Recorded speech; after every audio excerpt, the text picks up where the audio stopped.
Hello दोस्तों, कैसे हैं आप लोग। उम्मीद करता हूं आपकी होमगार्ड की परीक्षा की तैयारी बहुत अच्छी चली होगी। दोस्तों, आज यूपी होमगार्ड का 35वां प्रैक्टिस सेट लेकर के मैं आया हूं।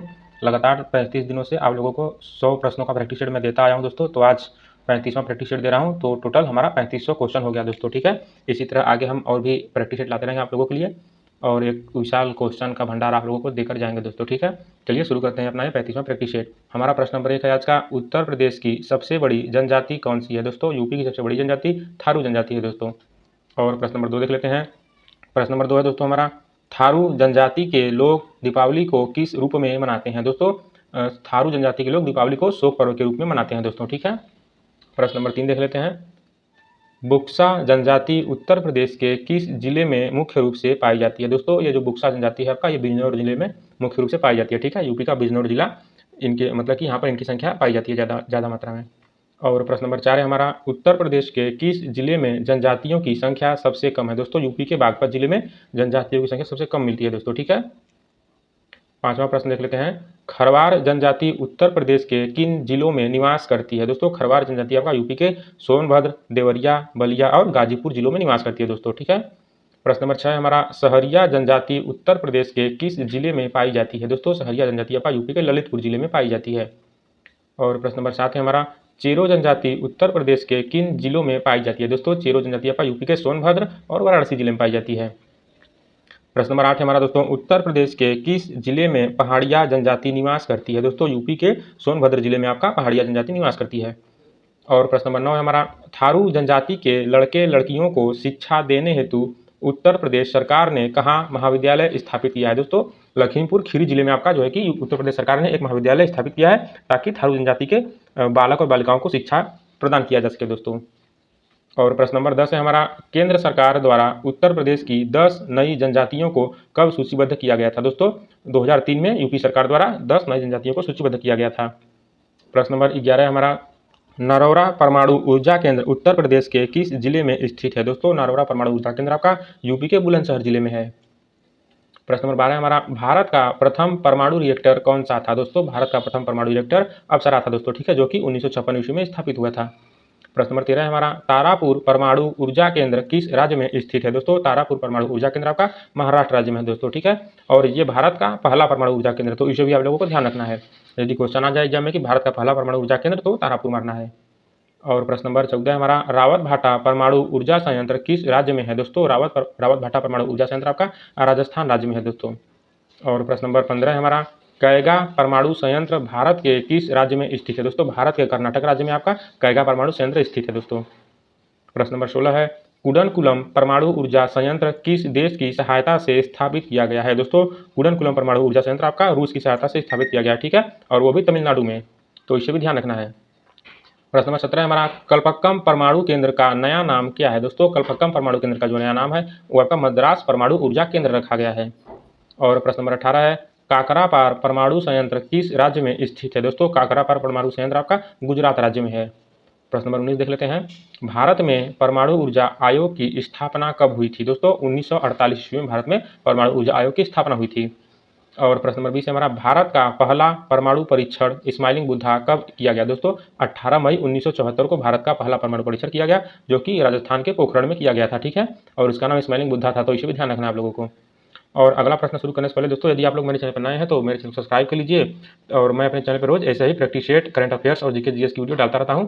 तो यदि आप गवर्नमेंट जॉब की तैयारी कर रहे हैं तो चैनल को सब्सक्राइब कर लीजिए, ताकि ऐसे ही कंटेंट आपको रोज मिलता है दोस्तों। ठीक है, तो प्रश्न नंबर 21 देख लेते हैं, मानव शरीर की सबसे बड़ी ग्रंथि कौन सी है दोस्तों। मानव शरीर की सबसे बड़ी ग्रंथि यकृत है दोस्तों। ठीक है, और प्रश्न नंबर 22 है, मास्टर ग्रंथि किसे कहा जाता है दोस्तों। पीयूष ग्रंथि को मास्टर ग्रंथि कहा जाता है, इसे इंग्लिश में पिट्यूटरी ग्लैंड कहते हैं।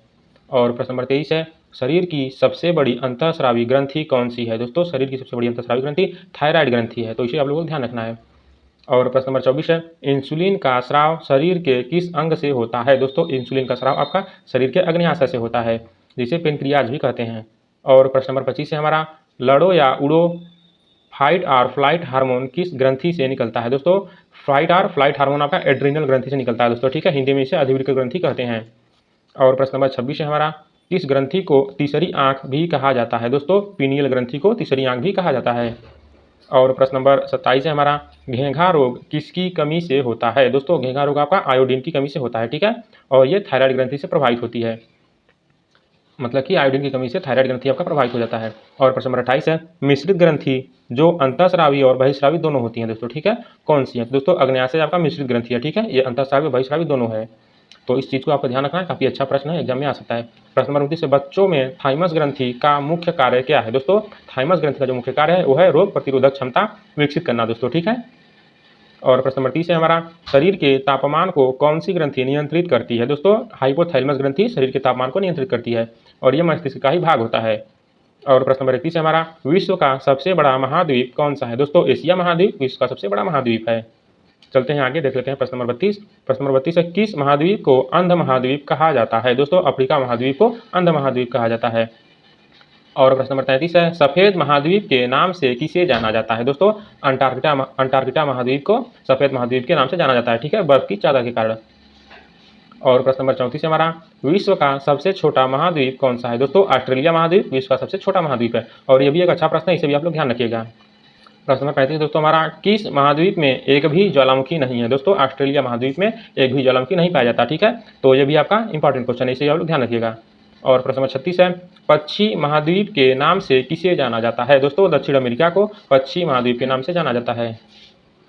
प्रश्न नंबर 37 दोस्तों हमारा, प्यासी भूमि का देश किस महाद्वीप को कहा जाता है? दोस्तों ऑस्ट्रेलिया महाद्वीप को प्यासी भूमि का देश कहा जाता है और ये भी आपका इंपॉर्टेंट क्वेश्चन है, इसे भी आप लोग ध्यान रखिएगा। चलिए प्रश्न नंबर 38 देख लेते हैं। प्रश्न नंबर 38 है हमारा, विश्व की सबसे लंबी नदी नील किस महाद्वीप में बहती है? दोस्तों नील नदी आपका अफ्रीका महाद्वीप में बहती है, ठीक है, तो ये भी अच्छा प्रश्न है, इसे भी आप लोग ध्यान रखिएगा। प्रश्न नंबर 39 देख लेते हैं। प्रश्न नंबर 39 हमारा, रॉकफेलर पर्वत श्रेणी किस महाद्वीप में स्थित है? दोस्तों रॉकफेलर पर्वत श्रेणी आपका अंटार्कटिका महाद्वीप में स्थित है दोस्तों, ठीक है। और प्रश्न नंबर 40 है हमारा, विश्व का सबसे ऊंचा पर्वत शिखर एवरेस्ट किस महाद्वीप में है? दोस्तों जो माउंट एवरेस्ट है ये आपका एशिया महाद्वीप में है, ठीक है। और प्रश्न नंबर 41 है हमारा, होमगार्ड स्वयंसेवक को योजनाबद्ध गश्त का क्या लाभ है? दोस्तों इसका जो लाभ है वो है अपराधों पर प्रभावी नियंत्रण और इलाके की सुरक्षा सुनिश्चित होती है दोस्तों, ठीक है। प्रश्न नंबर 42 है हमारा, ड्यूटी के दौरान लाठी का प्रयोग कब वर्जित है? दोस्तों लाठी का प्रयोग जो आपका वर्जित है ये जब भीड़ शांतिपूर्वक प्रदर्शन कर रही हो या फिर कोई खतरा न दिख रहा हो दोस्तों, ठीक है, तो उसमें लाठी का प्रयोग नहीं करना चाहिए।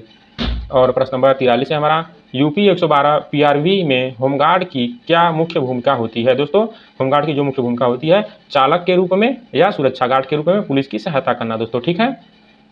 प्रश्न नंबर 44 हमारा, किसी मूर्छित व्यक्ति को होश में लाने के लिए क्या प्राथमिक उपचार है? दोस्तों उसे खुली हवा में लिटाना, तंग कपड़े ढीले करना और चेहरे पर पानी के छींटे मारना चाहिए दोस्तों, ठीक है। प्रश्न नंबर 45 हमारा, क्या होमगार्ड स्वयंसेवक शस्त्र लाइसेंस के सत्यापन के लिए रिपोर्ट लगा सकता है? तो दोस्तों इसका जवाब है नहीं, यह कार्य केवल अधिकृत पुलिस अधिकारी का है दोस्तों, ठीक है। और प्रश्न नंबर 46 है हमारा, वर्दी के अनुशासन का उल्लंघन करने पर होमगार्ड को क्या सजा मिल सकती है? तो दोस्तों ड्यूटी से निलंबन या विभाग से निष्कासन, ये सजा मिल सकती है दोस्तों, ठीक है।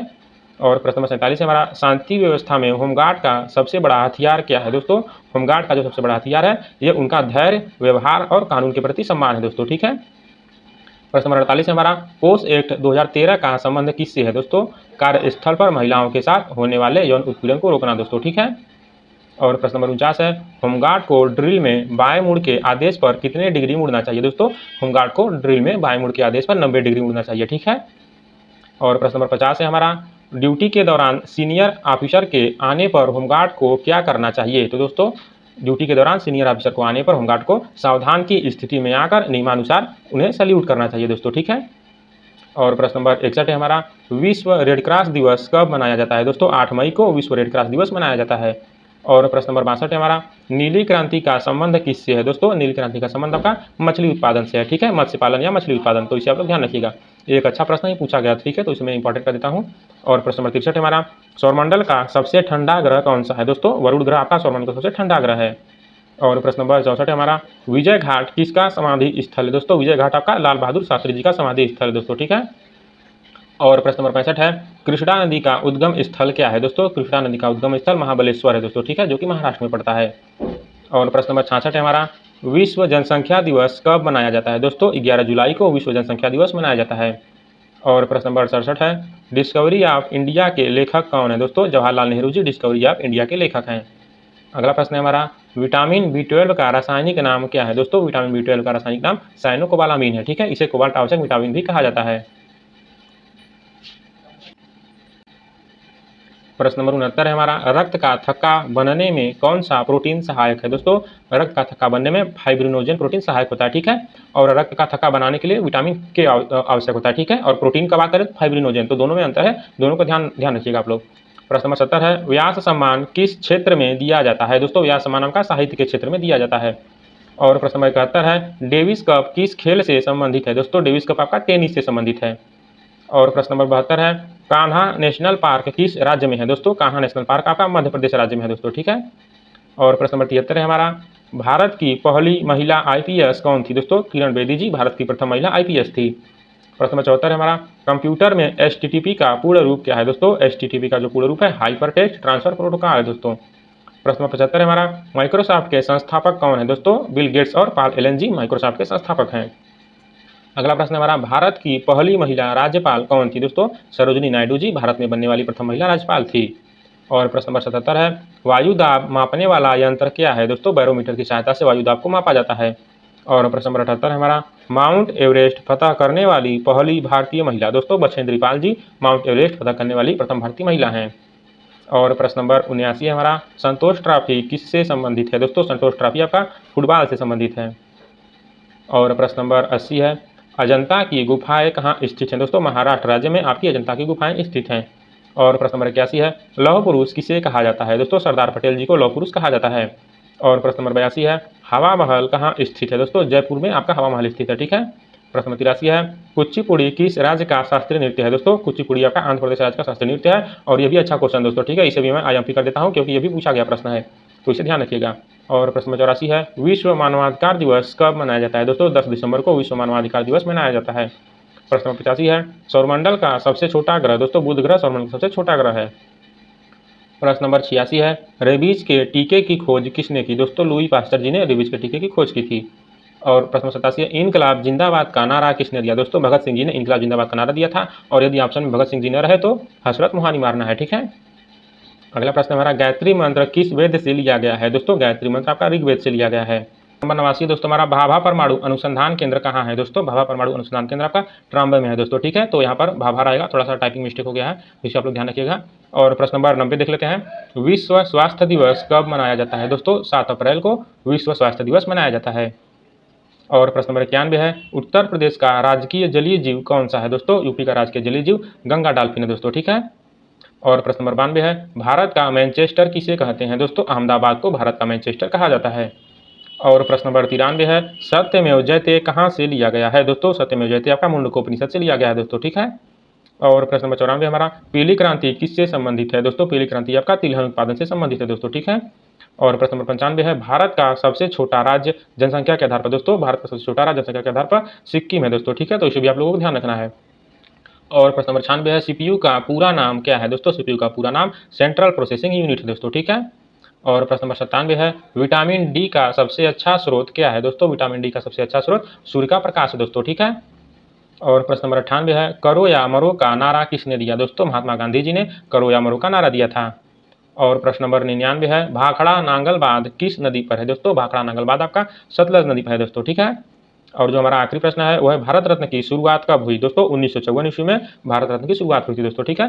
तो ये हो गया हमारा यूपी होमगार्ड का 35वां प्रैक्टिस सेट दोस्तों, ठीक है। तो वीडियो देखने के लिए धन्यवाद। और यदि आप मेरे चैनल पर नए हैं तो चैनल को सब्सक्राइब कर दीजिए ताकि आपको रोज ऐसे ही प्रैक्टिस सेट मिलता रहे दोस्तों, ठीक है। और यदि कोई आपका फ्रेंड हो या फिर कोई रिलेशन का हो जो कि यूपी होमगार्ड का फॉर्म भरा हुआ है और इसकी तैयारी कर रहा है तो ये वीडियो आप उस तक शेयर कर दीजिए दोस्तों, ठीक है, ताकि उसे भी प्रैक्टिस सेट का लाभ मिल जाए। और आज के लिए बस इतना ही, जुड़े रहिए चैनल के साथ, कल फिर मिलेंगे और भी अच्छे क्वेश्चन के साथ दोस्तों, तब तक के लिए नमस्कार।